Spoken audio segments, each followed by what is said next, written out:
Hello, my laser peeps, my peoples. This is going to be a pretty in depth, rigorous form of entertainment and instruction on laser engraving, and that is photo engraving. This is one that is going to be tedious, perhaps mind numbing, and perhaps soul crushing, but it is also one of the more rewarding effects you can get with laser engraving. So let's jump into it. Here we have a collection of images that I have here to show. So, first off, the way that these have been pulled in to my program here is I just have images. I'm just going to take camera pictures, just something, click and drag straight onto Lightburn. That's how this goes. And now, if you're taking screenshots from a video game, photographs, graphics you've done yourself, however you want to do it, it's just click and drag. Now, cardinal rule number 1. Whatever the size is that it's imported as, do not make it larger than that. You can make it smaller, but don't make it larger than that. Ideally, you would import it to the exact size that you want to work with, but you don't have to.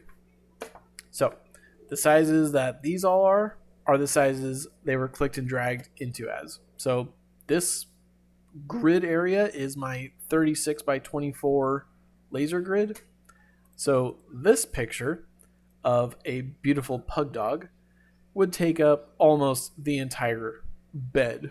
And this would take, I'm afraid to look. How long would that take to engrave? It probably won't even look at it because it thinks it's outside of the engrave area. Almost 3 hours and 40 minutes.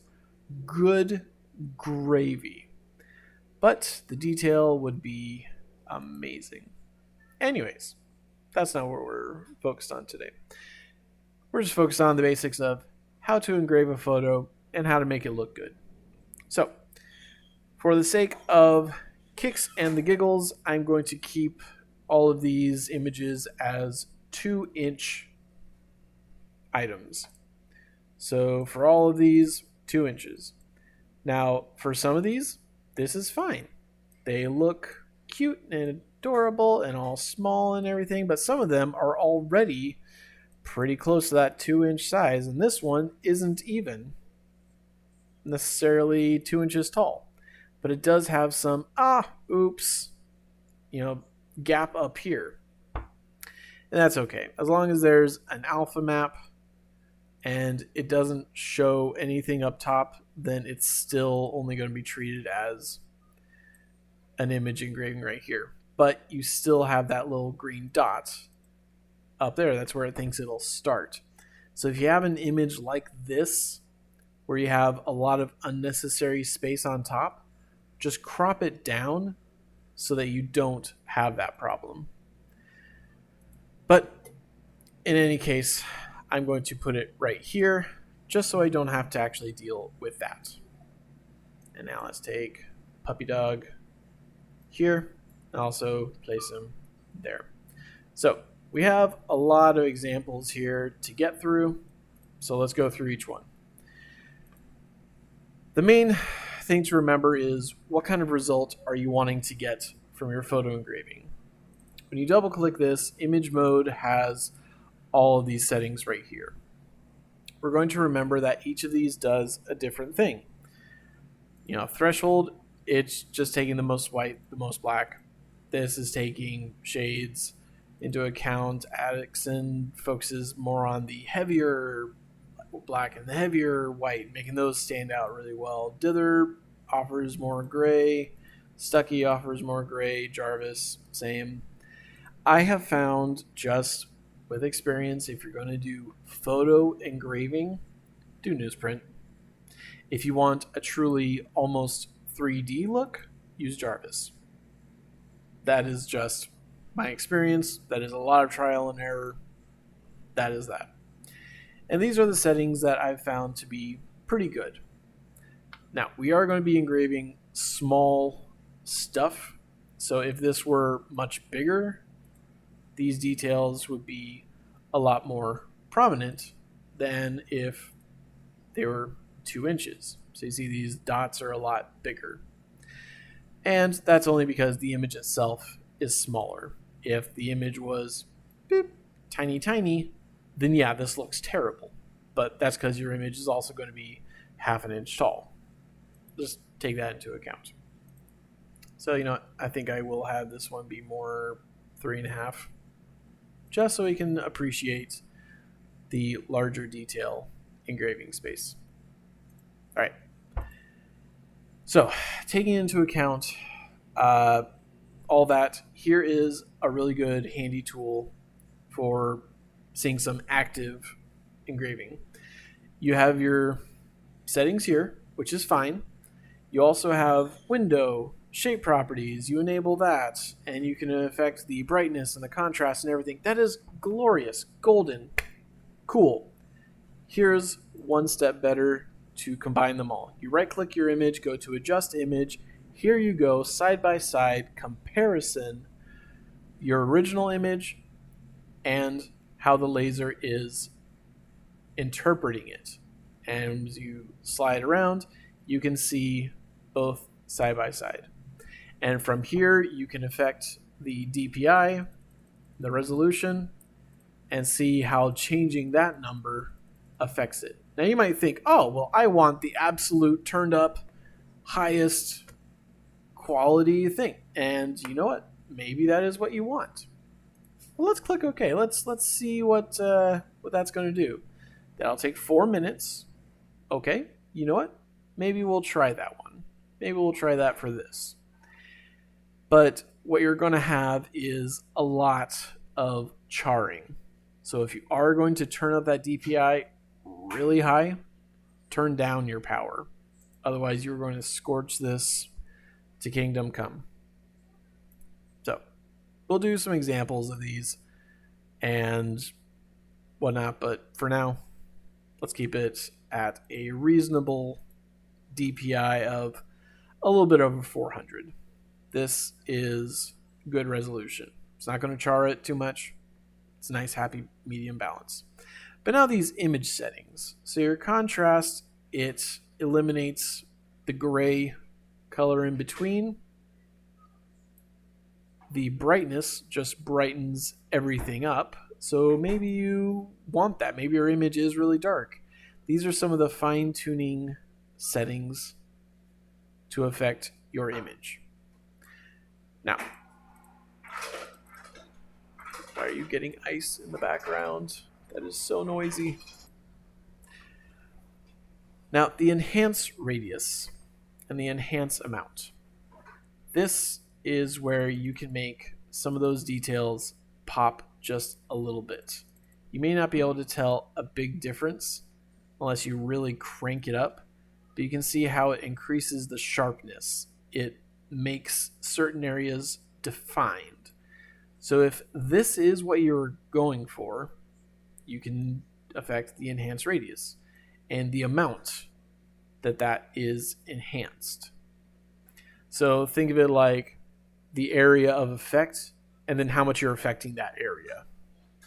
So radius is the area of effect and radius amount, how much you're affecting it. So if this is at 0, nothing is going to happen.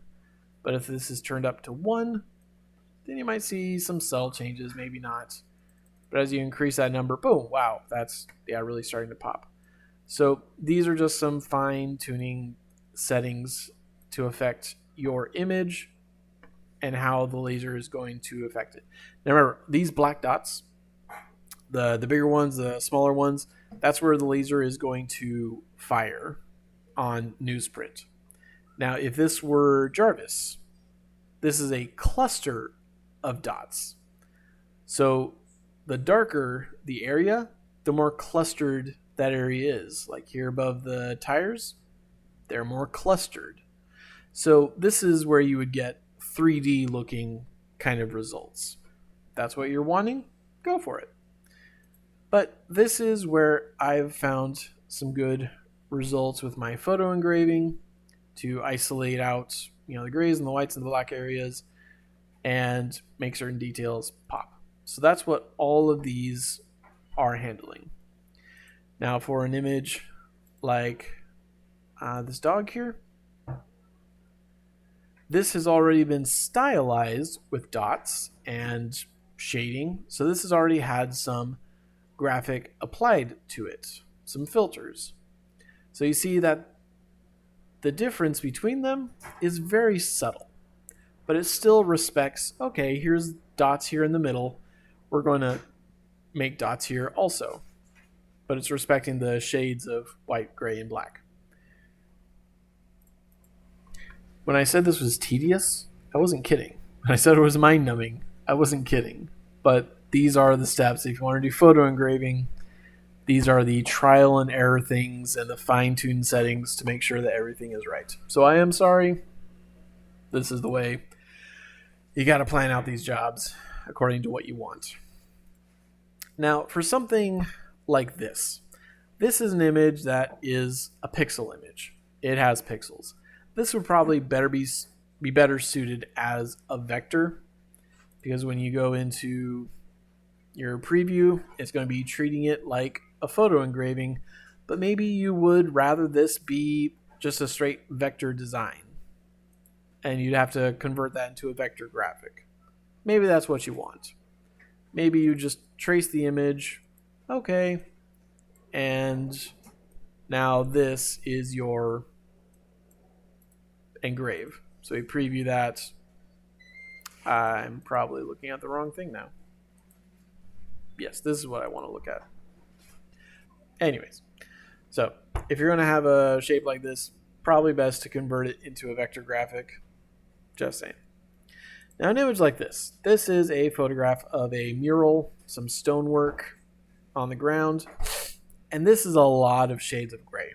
So there's not really any defined white or black. So if we were to look at how this engraves, it'll engrave, but it'll be very similar. So these dots are very large, and these dots are very large, so it'll almost look like just a big blur. So maybe we do want to separate out some of the contrast on here. So we turn up the contrast, or go to our adjust image and turn up the contrast on that so that these details are more separated. Maybe you don't need to go up quite that high. Also increase your area of effect. Increase that.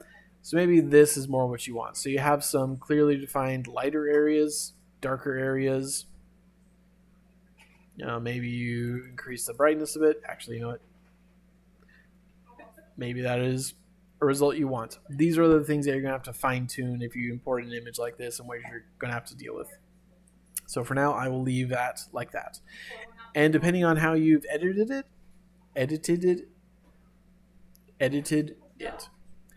these are the results you're going to see on the camera. And all of these settings are being applied to each individual image. So this one right here, adjust image, these image settings on the right are only being applied to this image. The image mode, that will stay the same. What y'all talking about? Cooties over there. I said cooties. That is what I said. Anyways. Okay. So. My mom does not have cooties. I said she talks about cooties. This is all being recorded. This is why I can't record things while everyone's around me. This is. Yeah, do you not like us? Like your own daughter. You're flesh and blood. You're Lightburn. I was hoping I didn't have to do a whole lot of editing for this, but now I do. No! No screaming! We add color. You add color? Very well. Alright. So, for something like this, this is clearly a giant pixel. These are just big box images. And as we zoom in, we see that they are being treated like photo engrave. So the shades of color will be important. Now, having said all that, let's take all these and let's engrave them. Let us do to them what we came here to see. Why is there laughing going on? What has happened? Oh gosh. Okay. Had to change this up a little bit. The configuration to show how everything is going to be grouped, how it's going to appear, and layout.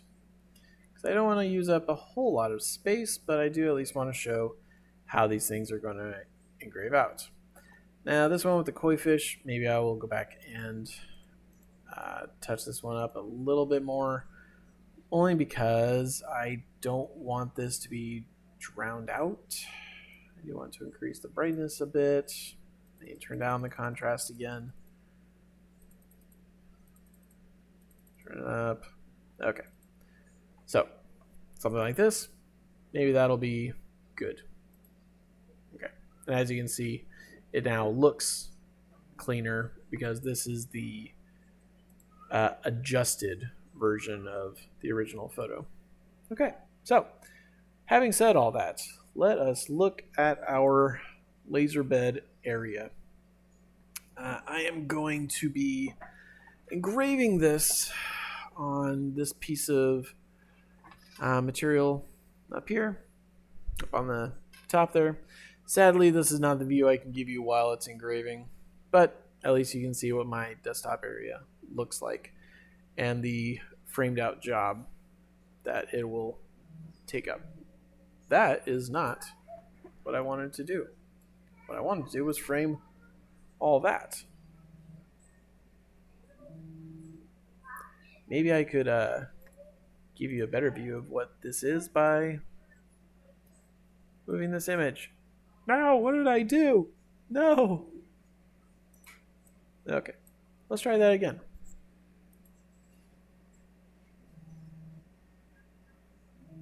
So that is the space that I'm going to be taking up with this engraving. And now, for all of this kind of engraving, you always want to send it to the laser. The reason for it is because it's going to be doing the following. It's going to fail, maybe. Come on. It's going to be sending. This process right here, if you just start straight from Lightburn, it's going to have to do all this loading. So you want to make sure all the data is sent to the laser and everything's ready to go right off the bat. But now let us see if there is a way I can let you all see this engraving happen as it happens. So let me see. All right, let's see.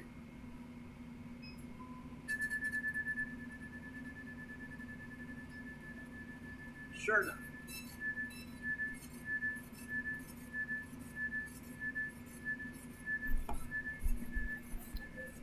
All right. Let's see how this is sounding. And yeah, that's okay. All right. So I have my fan turned on. I do have the lid open, but I'm going to keep my respectful distance while that is going. But at least you can see the speed that is going back and forth. Let's see. The speeds that I have here are 530, 30%, 5% max power, minimum power. This is an important one. Minimum power, you want to set it 0. 35 is my max power because you want minimum power to be 0, as best you can. So this is real-time speed. This is exactly how fast it is. Yeah. Can I make that bigger for you? Oh, hey, look, I can. Wow, look at that. Wonderful. That is amazing. I love this program so much. Okay. I'm just going to pause it and wait for this to be done.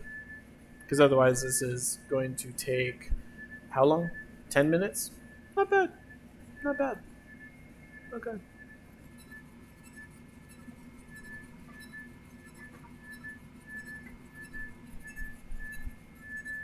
So on this particular type of wood, this is not the greatest wood to engrave on. But that's only because of the wood. The engraving itself, that's what we're testing. And doing really small versions of this, like the small examples here are less than an inch and a half tall. So the detail is lacking. It happens. That's what happens when you shrink down an image by a lot. But still, you get an idea of what the engraving does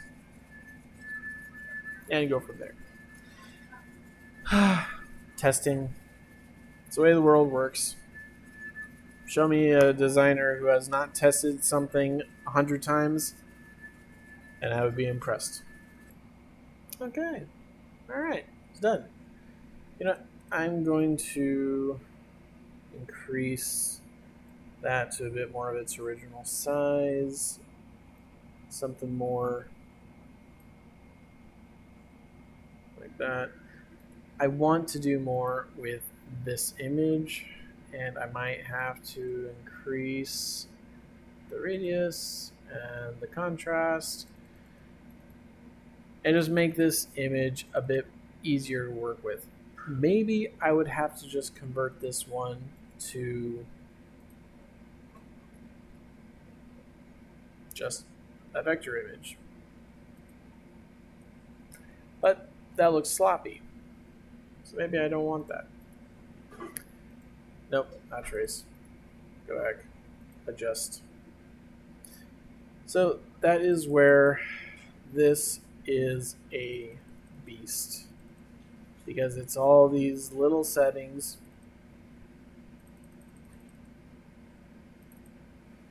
And figuring out how best to do it. And maybe you get an image that is the best you're going to get.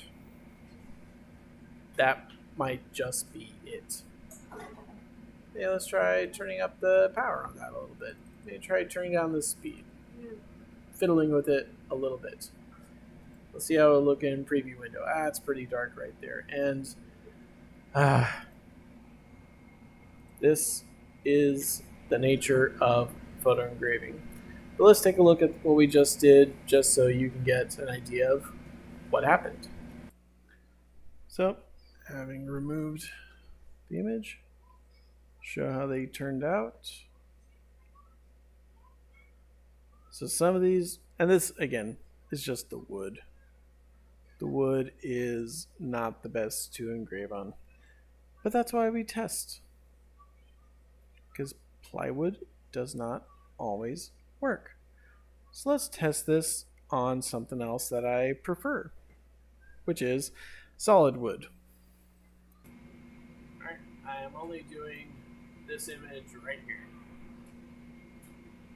And start.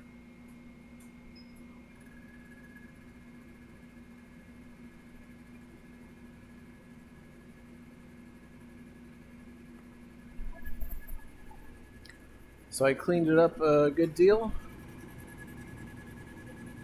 You know what? The detail is coming through.